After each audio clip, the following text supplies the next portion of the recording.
ನಮಸ್ಕಾರ ಸ್ನೇಹಿತರೆ, ನಿಮಗಾಗಿ ಸಿಂಹ ಮತ್ತು ಇಲಿ ನೀತಿಯ ಕಥೆ ಮಕ್ಕಳಿಗೆ ತಕ್ಕಂತೆ ಸಂಪೂರ್ಣ ಕನ್ನಡ ರೂಪಾಂತರ ನೀಡಲಾಗಿದೆ. ಕಾಡಿನಲ್ಲಿ ಒಬ್ಬ ಶಕ್ತಿಶಾಲಿ ಸಿಂಹ ಮರದ ಕೆಳಗೆ ಮಲಗಿದ್ದ. ಅದೇ ವೇಳೆ ಒಂದು ಚಿಕ್ಕ ಇಲಿ ಅಲ್ಲಿ ಓಡಾಡುತ್ತಾ ಆತನ ಮೇಲಕ್ಕೆ ಹತ್ತಿ ಆಟವಾಡಲು ಶುರು ಮಾಡಿತು. ಆಗ ಸಿಂಹ ಕೋಪದಿಂದ, ನಿನಗೆ ಎಷ್ಟು ಧೈರ್ಯ, ನನ್ನ ನಿದ್ರೆ ಕೆಡಿಸಿದೆ, ಈಗ ನಿನ್ನನ್ನು ತಿನ್ನುತ್ತೀನಿ ಅಂತ ಗರ್ಜಿಸಿತು. ಆಗ ಇಲಿ, ಬೇಡ, ದಯವಿಟ್ಟು ನನ್ನನ್ನು ಬಿಡು ಸಿಂಹಣ್ಣ, ನಾನು ನಿನಗೆ ಒಂದು ದಿನ ಸಹಾಯ ಮಾಡ್ತೀನಿ ಅಂತು. ಆಗ ಸಿಂಹ ನಗುತ್ತಾ, ನೀನು ನನಗೆ ಸಹಾಯ ಮಾಡ್ತೀಯ, ನೀನು ತುಂಬ ಚಿಕ್ಕವನು ಎಂದಿತು. ಆದರೂ ಸಿಂಹ ಇಲಿಯನ್ನು ಬಿಟ್ಟಿತು. ಕೆಲವು ದಿನಗಳ ನಂತರ ಸಿಂಹ ಬೇಟೆಗಾರರ ಬಲೆಗೆ ಸಿಕ್ಕಿಬಿದ್ದಿತು. ಅದು ಗರ್ಜಿಸುತ್ತಾ ಸಹಾಯ ಕೇಳತೊಡಗಿತು.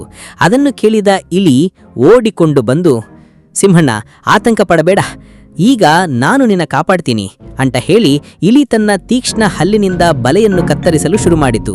ಕೆಲವು ಕ್ಷಣಗಳಲ್ಲಿ ಬಲೆ ತುಂಡಾಗಿ ಸಿಂಹ ಬಲೆಯಿಂದ ತಪ್ಪಿಸಿಕೊಂಡಿತು.